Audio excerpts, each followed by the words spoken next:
Thanks for joining us for the Purdue University CME Group Ag Economy Barometer September 2025 survey results. I'm James Mintert, Professor Emeritus of Agricultural Economics here at Purdue University, and I'm going to share with you the highlights from this month's survey. The Ag Economy Barometer index rose 1 point to 126. That still leaves the index 32 points lower than it was in May, which was the index's high point so far in 2025. A year ago, the index was just 88, so this month's index was 38 points higher than in September of 2024. The current condition index fell 7 points to 122. The September current condition index was 24 points below its 2025 peak of 146 back in May. And the future expectations index rose 5 points to 128, but that's after a 16-point drop in August. September index was down 36 points from its 2025 peak, which was also back in May. We asked producers, if a trade war leads to lower prices for U.S. ag products, how likely do you think it is that farmers will receive compensation similar to 2019's Market Facilitation Program, also known as the MFP program? 83% of producers in this month's survey said they expect a program similar to 2019's MFP program to provide a backstop to farm income. And that could be providing a backstop to farmer sentiment as well.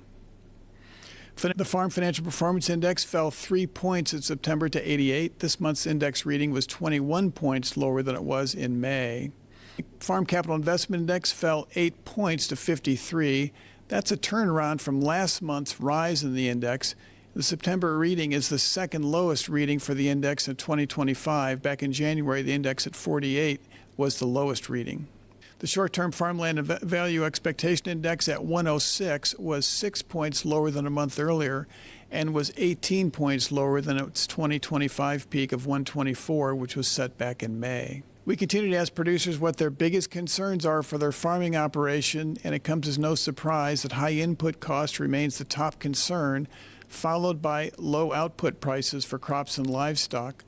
The availability of inputs, however, showed up as a more important concern this month, chosen by 14% of respondents. That's up from 10% who chose it last month. And we don't know what's driving this, but it could be related to tariffs and trade restrictions. We'll have to follow that more closely in months ahead. We asked producers again, over the next 5 years, do you think ag exports are more likely to increase, decrease, or remain about the same? And producers were less optimistic about ag exports this month than they were in August.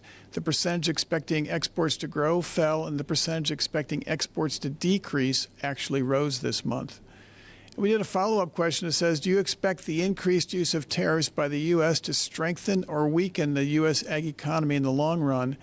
And when we asked this question back in April and May, 70% of the producers in the survey said they thought it would strengthen the ag economy in the long run.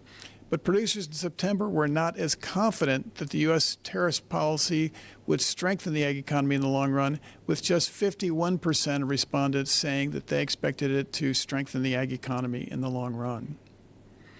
Finally, a question we started asking in July is, would you say that things in the U.S. today are generally headed in the right direction or on the wrong track? This month, 71% of respondents said that they think it's in the right direction. That compares to 69% who chose that in August and 74% who said right direction back in July. So despite producers' concerns about current conditions, we still got a large majority of respondents that say things in the U.S. are headed in the right direction. That wraps up the highlights for this month's survey. You can get the full report on our website, purdue.edu/agbarometer, and you can also get some more details available on our podcast, Purdue Commercial AgCast, which is available on major podcast providers and at purdue.edu/commercialag. On behalf of the Center for Commercial Agriculture, I'm James Mintert. Thanks for joining us.